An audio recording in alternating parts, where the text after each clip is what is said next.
The reason why you were on Game of Thrones for so long, Davos, you were very good value. Yeah, they got me cheap. You should have had a manager like me. I would have squeezed the last ounce out of him. Yeah, you'd have squeezed the last ounce out of me as well. That's the thing. Well, that comes part of the package. Hold on here. Well, listen, this is enough about you, EJ. This is about me. No. You asked me the story. So, that guy over there, is he a friend of yours? You know what he said? No, he's a friend of Bono. He denied me. Sure, that's a first, Eddie. A bill you didn't pay. It's never happened before. None of that is true. Huh? None of that is No, true. it is As you true. well know, the world is just an extension of Eddie's personality. Cannot tell you how happy I am that not only do we have a brilliant actor that's joined us in the room. Where is he? Where is he? I'm looking at you. I'm looking at you, EJ, because you pretended you were a sensible businessman for several decades. But I fooled a lot of people. yes, can we introduce our guest? I did already. I've already waxed lyrical about this guy, and I told him how I first met him at Silverstone, how Bernie brought him down through Pasquale, who's Bernie's man, and he'd been with Lady Di. I forget, was that Little Women? What were you doing that time? There was I was at the Royal Shakespeare Company. Yes, I knew that, but I didn't ask you that. I asked you, what were you doing? Acting. Oh, really? I was in a play Okay, and the name of the play was? called A Herbal Bed. No, I went to see you doing that. Yes, correct. I gave you tickets. No. Actually, you know whose tickets you got? You got Prince Charles tickets because he Absolutely. couldn't make it You've that told night. me that ever And they were since, and that's hens- 25 years ago. Hen's teeth. You're living out on it. You're dining out Change now. your story. You asked me the story. Okay. Now, moving on. You can see the kind of abuse moving I'm on, allowed to he get. hasn't answered the story. How can we move on when he hasn't told us the story? Well, okay, tell us the story. So I had the reason I met Bernie is because Sarah Ferguson and Bernie were involved in this charity, and I did this movie called A Little Princess. Bernie's charity was Children in Crisis, and there was a lunch, and I've been a huge Formula One fan forever, and it was the time that the BBC was changing over to ITV that time, and I just said, is there going to be a lot of changes, blah, blah, blah? And he said, do you go to many races? And I said, I've never been to a race. And he literally got the napkin, got out the pen and said, any Grand Prix you want to go to? And he gave me his number. I couldn't believe it.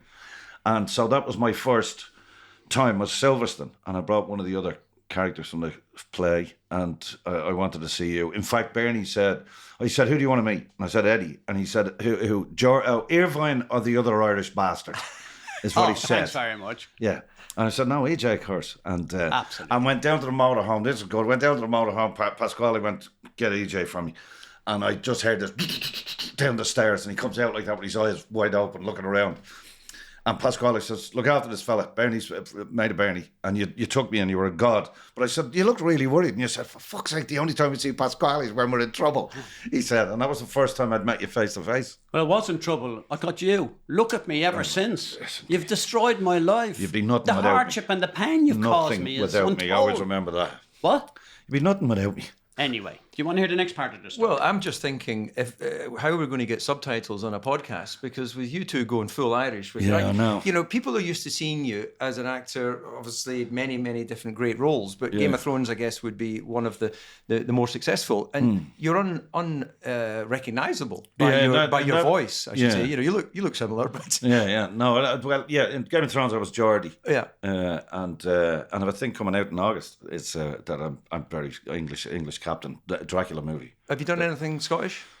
Yes, I did. I played a Scottish detective for a Swedish television. They're very good Scottish detectives. They are very For good. Swedish television. Yeah, SVT.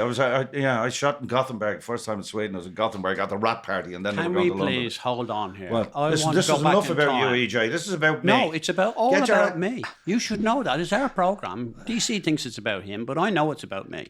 Anyway, Go on. we follow on from all this Grand Prix stuff, and I could see that this guy was a lunatic. But DC, you were involved because after the Grand Prix, we used to have great parties at Silverstone. And I remember Davy Spillane, the greatest pipe player of all time, was absolutely playing. You played, and we played on stage. And then I missed out on him, on Limo, for a couple of A couple of years perhaps until we met up again, and then we became friendly in Dublin. And I said to him one moment, in a weak moment that I had, I said, Liam, what are you doing next weekend? He said, well, I'm doing a movie, but what have you got in mind? He probably thought we were coming to a Grand Prix, but I said to him, look, I have the boat in Saint-Tropez and there's a couple of parties on the go. Do you fancy coming and just living it up a little bit as you do? He said, oh, Saint-Tropez boat, that sounds real posh, but I'm in the middle of a movie. Was it the Herbal? No, it's The Wind That Shakes the Barley. The Wind That Shakes the Barley. I've just come from Cannes. Anyway, he arrived now it was in the middle of summer, and everyone all dressed up in their refineries, the bikinis and the shorts and this and that and the other. And Liam turns out with this big, massive, wide-brimmed hat and a huge, long coat up to his ears. That sounds more sort of, Liam Gallagher or No, Gallagher, he thought he was going Liam to the Cunningham. Antarctic or the Arctic. But what had happened was he was making the move. He was doing a scene in a prison. In his prison cell with Cillian Murphy, And the producer or the director said to you, do not come back here. He didn't know I was going. I didn't tell him I was going. But But anyway, we had to shoot the scene in 2 bits. So we shot the Thursday, Friday, and I think I got the red eye over to Nice or whatever on a Saturday. But I couldn't go back and finish the scene with a tan. I was in prison. You looked completely... So I had this big hat. I'd factor 50 everywhere that was exposed. Because if I'd have gone back with a tan, we couldn't have shot the thing. I was in a jail cell. Are you finished? I'm going to tell the next part of the story. That's brilliant. What is the next part of the story? There is no... We go for lunch, as people do, to Nicky Beach. And if I remember rightly, there was myself, there was Andy Stevenson, who's still... Andy Still owes you Stevenson money. was my first, along with a guy called Paul Jordan. And they were one of my first ever employees for that time, Andy 87. Stevenson's a sporting director at Aston Martin. And he is, absolutely. He's been there now 30 odd years. So good old Andy. But anyway, back to Limo here. He arrives at the Nicky Beach, and I think you met your friend Googie and Bono there. Yeah. And I knew what was likely to happen. Now, we were all really well oiled at this stage. And I said, Limo, we're going to this party. My advice to you, you don't need my advice, and you certainly don't heed my advice, but I'd go home for a little nap if I were you. And he said, don't worry, I'll be fine. And Liam, None of that is true. Huh? None of that is It true. is As true. you well know, you know You this have man never long enough. knowingly refused world- a drink in your life. The world is just an extension of Eddie's personality. Right? What actually happened was he wouldn't let me stop drinking. Right? And at 6 o'clock, I tried to go down for a nap on the boat. And he said, right, we're off to this party. It started early. Some big shot, very wealthy dude who had he had a replica of the Cav nightclub in the basement of his house. I know. Can you imagine? Unbelievable money. So anyway, I begged him. I said, do not bring me to this thing. Please do not bring me. And I said, shut up, get in the car. Got in the car. Got there, I collapsed on the table. It was a sit-down dinner. Do that again. Can I have a look how you collapsed properly? Onto a side plate. There isn't a side plate here, but I was resting on a side plate. And the host of the party came round and said to Eddie, said, here's the unconscious guy. They'd moved you to a sofa then. They said, that guy over there, is he a friend of yours? You know what he said? No, he's a friend of Bono. He denied me. He denied he knew me. No, and do you remember what you said? What? And the cock crewed No, Christ. three times, yeah. St. Peter said he didn't know Jesus Christ when he was up on the cross. I was that Jesus Christ. Since when have you last seen a gospel? That's not. I get sunburned when I walk past the church. So we got you home. Do you remember? And they had a whole load of Rolls Royces and big Bentleys to bring us home. I mean, they were the days. I don't remember getting home. They never get that now. I don't get invited to those You take the parties bus anymore. now. You're Because so you bring proud of the people. bus. Because you bring people like me to the party. That was a mistake in the first place. And he still had the coat on, by the way. He was very careful for his director back home and getting no suntan. And he finished the scene, and I'm sure it was a fantastic scene. I'm going to look that up. If we can bring it back to Formula One, we're having this conversation in Monte Carlo, one of the host countries, of course, for Formula One. Probably the most The jewel in the glamorous- crown. The jewel in the crown, absolutely. And we've had the opportunity to speak with Prince Albert for this podcast earlier, and he was fantastic. You've been a long fan of Formula One. Yeah, You forever. explained that. I love how when you go to races, you're taking pictures on, I'm sure it's a digital camera, Yeah, but you're yeah, on yeah. a proper camera. I have it in my You bag have it there. Yeah. So where does that, what was it that ignited the following for Formula One? Your life is, taking you all over the world. You could have followed any sport. Well, the weird thing is that it wasn't at first. You know the way you don't examine your interests; they're just your love and your passion and blah blah. Like you guys with what you do. But I remember thinking, looking at the circus that goes to 22, 26 countries, whatever it is now. And the thing I do is a circus as well. I mean, we literally, you meet a bunch of, except with us, there's very little continuity. I'd have a new group of maybe 500 people and I'd work with for 3 months and maybe break for a month and work with a totally brand new number of people. But it's a circus and the trucks come to town. There's people coming from all over the world. The cast can be very diverse and it's like the United Nations sometimes, as Formula One is, which is what I think one of the wonderful things about Formula One is the international aspect of it. But the fact that you get a race on a Sunday after that, and I've always kind of referred to it as it's the richest, most expensive train set on the planet. And I don't mean that in any way negatively. Yeah. I mean, if you can make your fortune or make a living doing something like this, and it's the avant-garde side of engineering, of technology, and I just love that it pushes the boundaries. And then you've got this Colosseum on Sunday for 2 hours where it's mano a mano. I just find it incredibly exciting. And being here in Monte Carlo, the link with Princess Grace, she's an actress, and Cannes Film Festival. And an Irish woman. There you go. Yeah. Absolutely. Yeah. Actually, Prince Albert was explaining that they still have the original house that I think was it her grandmother grew up. Yeah, she went to the west of Ireland and bought the family home. Yeah, so they're great pride in their Great heritage. Yeah. So I just coming back to the sort of the mix of movies and fast cars, Formula One being the pinnacle of that. There is a sort of synergy between the two. The glamour of the the movie world. Yeah. It seems like a step into someone else's fantasy. It's weird. Like I've just been 3 days up in Cannes, and I go every year. I generally go to just meet mates and go on the lash. But there's a saying. Can you explain lash to the people at home, because the I'm not quite sure consumption what of you mean large by amounts lash. of alcohol. What? The consumption and downing of large amounts of the black stuff, And or feeling whatever. good about yourself. And absolutely, foolishly feeling good about yourself. Yeah. People want to. They think it's glamorous. It's like they call Hollywood Tinseltown. There's a reason they call it tinsel. Tinsel's on your Christmas tree, and it's smoke and mirrors.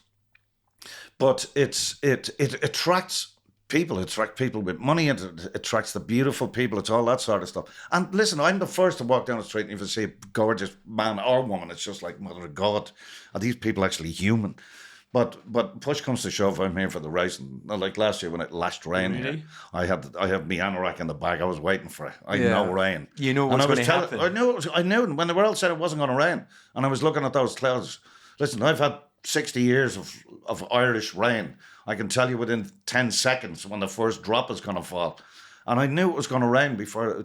I was on the grid and I went, I couldn't believe it. They were all saying, no, it's going to be fine. There might be a little bit of rain in the tent lap. And I went, no, there isn't. It's coming. I could feel it changing the air pressure and everything. Are you a betting man? Because you like a little bet, don't you, Eddie, down the horses? Do you ever put No, £5 my each first way year as an apprentice electrician, when I used to be a real person before I was an actor, You've never been a real person, believe me.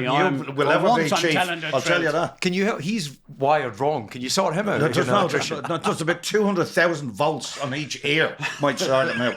And leave the handle on for 20 minutes. Oh, go on. So I can't even remember what I was talking about. Will you stop distracting me? When you were a real person. When I was a real person, I remember getting my were. first paid packet and remember those slot things, you put the money in and it does that and it drops the money down. Spent all my wages. I couldn't believe it in about a half an hour. And it was my first taste, and I was probably only about 17 or 18 at the time. Best lesson you ever had. It was the greatest lesson I ever had. Now- I couldn't believe how stupid I was. You're going to let me speak? No. I hadn't finished the story. Oh, So want I don't to tell my bet. story. Okay. I don't really bet. Yeah. Okay. You done? Well, the only reason I asked that is because if you'd known that it was going to rain, you could have, had a Yeah, little, I know what you mean. Put a bet in the rain coming down. I'm done. Anyway, talk about Monaco and talking about rain and talking about the excitement he also brought up about Cannes and being here. And my next story about Liam is something like this. I get a call and Is this one real?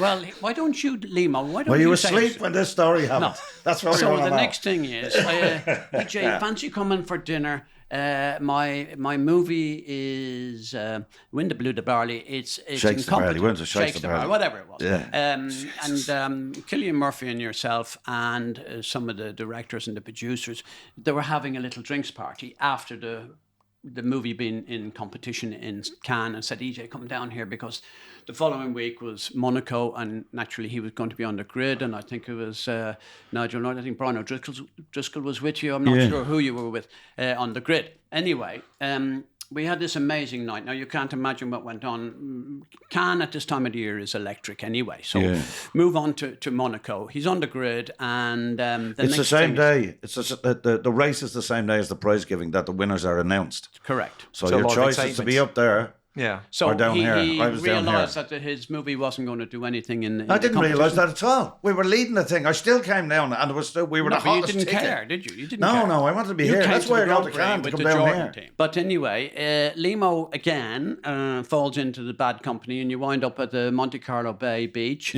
with Bono, but you got absolutely hammered. Well, I didn't get up, so I was hammered the whole week. Okay, so you were being in a love the ridiculous honesty. state. You looked okay to me on the grid, but anyway, he was gone. I get the captain of the boat rings me. Have you seen Limo? Have you seen Limo? Have you seen Limo? I said, what's wrong? He said, Jesus, get and find him. You must get him because they've won the Palme d'Or in Cannes. And he's got to go there to the red carpet to go and collect the trophy. Now, can I tell you, he was so hammered, he never made, probably in his acting career, the biggest achievement that he has got. No, Or it's should not have me. got. It's the film. It's the film. But, Okay, the you film. know. But himself and Cillian Murphy never made it. Now, what does that say about Irish actors? That's what I want to know. Liam, is that true or not? Yeah, it's true. Patrick texted me. Said, "Well, congratulations." I was so drunk. I went, "For what?" And he said, Are "For you winning." I are you said, "Winning ashamed of what?" He yourself? said, "The Palme d'Or." And I said, "How do you know?" He said, "I'm watching it on the television." So I said, "Apparently we've won the Palme d'Or." And then the word went around that Monte Carlo Beach or Bay Hotel, whatever it was, Beach Hotel. Bay Hotel, And I went around, and it was just like ridiculous. There was, champagne flying and all that sort of stuff. And a fella gave me a private jet. Jonathan, wasn't it? Remember Jonathan Howe? Gave me a private jet. Said, "Yeah, here, my it's not much," he said. "It's not much, a private jet.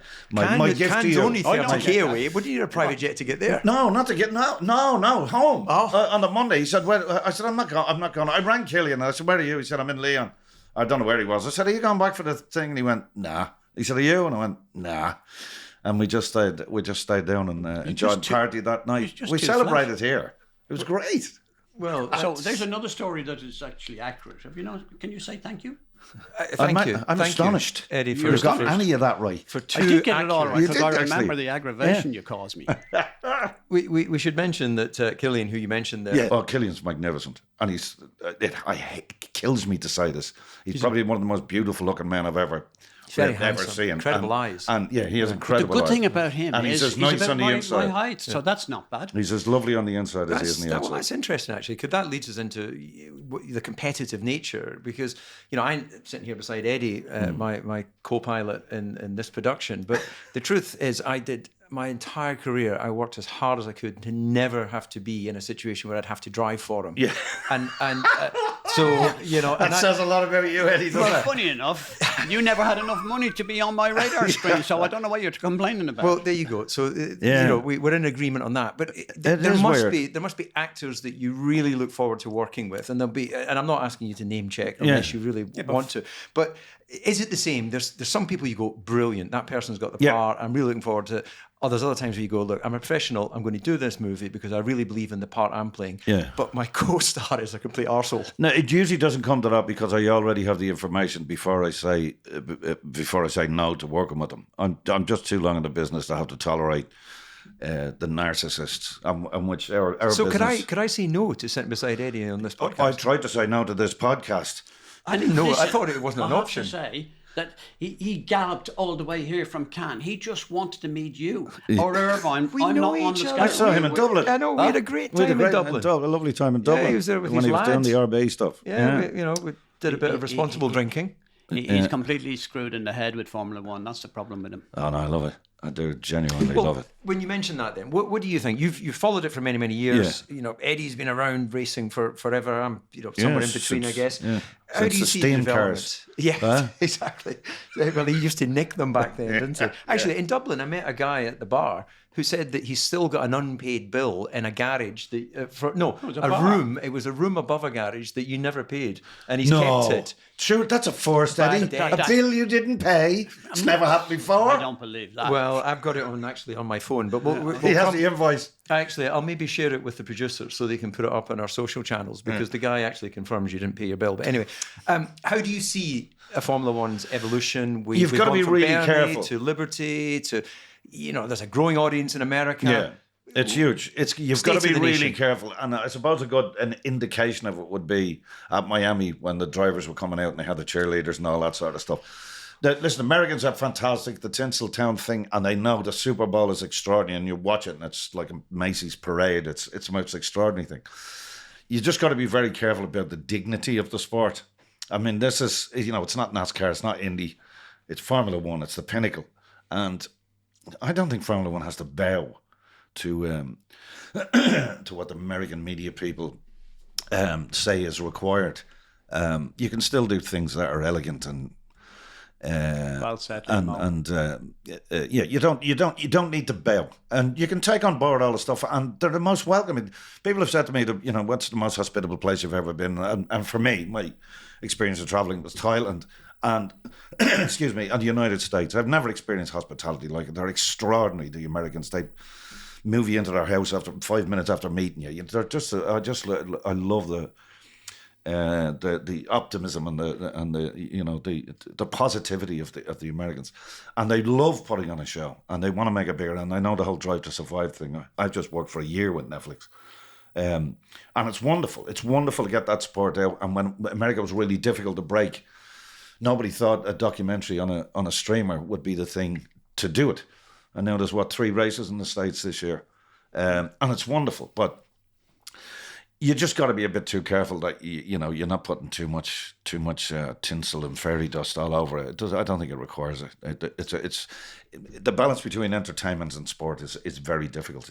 Well, that makes me think, actually, because Eddie, when you were starting your Formula One team, you had to do things differently because you were coming into the arena with Ferrari, with McLaren, with the teams Williams that were already established. So you would do marketing stunts. But they were wonderful. They got you a lot of media, didn't you say? A lot of media. McLaren used to go mad with Bernie because they were getting more coverage than McLaren were at the time. I remember there was complaints. They went to Bernie and said, "What's the hell going on with this little tiny team?" He tried to have me banned off British Airways because I could stroke 4, 5, 6 and people up into first class, sitting beside Ron Dennis, and he went. Oh, he'd love that. He would have loved that. He mentally complained, wrote a letter. To Martin Broughton, the then chairman, to say, how can Eddie Jordan get these upgrades for all his riffraff up to beside me when I'm paying full fare and he's down the back? Well, how did you do it? The gift to the mouth. Yeah, it's how he always does it. Easy. It's all within it. Now he's going to tell you a story.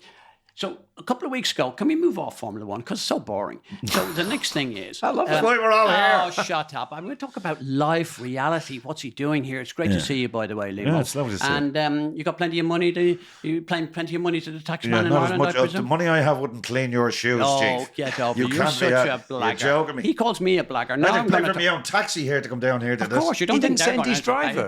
Does he have a driver? Yes. Do I? He doesn't walk anywhere. Lame-o. Can we be sensible Go here on, for go a on. second? What's your question? So, I'm having a weekend of rock and roll. So I go to Dublin to see Springsteen.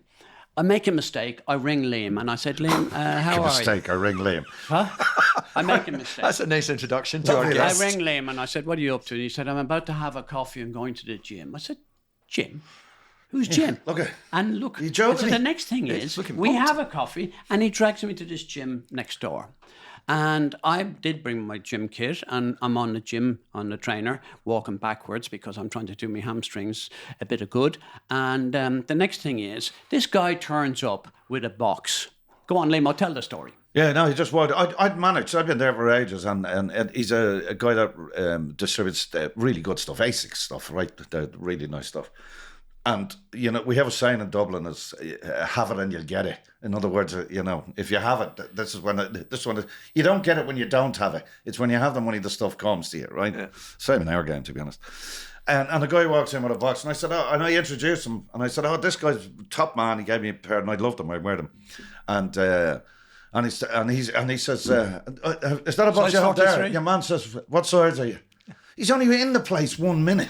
And he has the size in the bag, takes them out, the most expensive model that they make, and they fit him perfectly. He's wearing them too. He was sick. It killed me, man. It killed me. It's sick. Killed me. He got a freebie 2 seconds after being in there. But you see, he says I'm a blackguard. That's not blagging. That was just being generous, wasn't it? Well, it wasn't you being generous. Yeah. I'm never generous. I just like people being generous. He couldn't spell it. Only Eddie can credit himself with being something, then deny he is that in the same sentence. It was generous. Yeah. It's a great thing to have, generosity, isn't it? Yeah, well, let me know if you ever find any.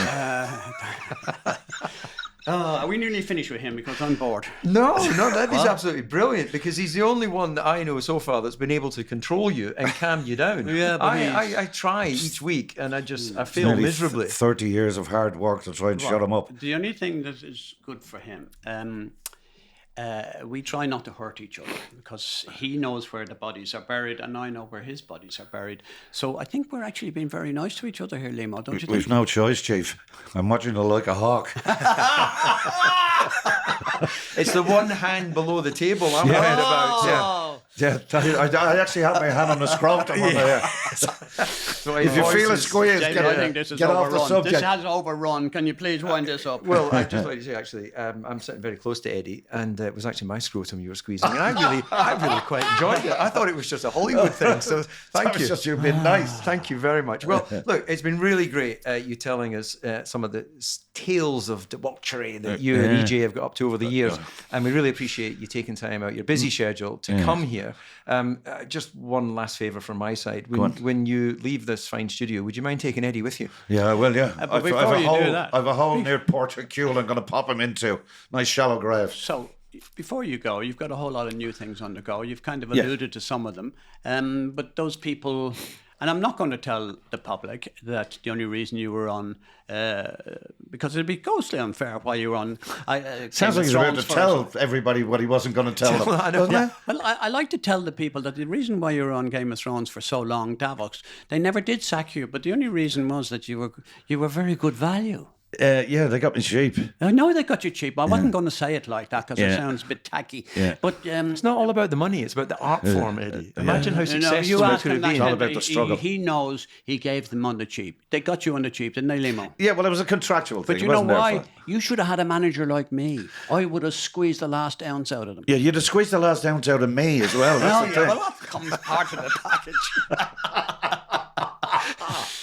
Right, gentlemen, this seems like a brilliant time to wrap up this latest episode. Definitely one of the most enjoyable. Liam, thank you very much for your time. Thanks for having me, David and Eddie. It was thank you. Pain, I have to tell you. Wish me luck. Wish me luck. I thought this was going to be Keep out awful. of my way this week. I don't want to see much more of you. Goodbye, dear listeners. Goodbye. Bye-bye from me. And Limo, bye-bye from... Bye-bye, everybody. Yeah. Thanks, guys. Arrgh.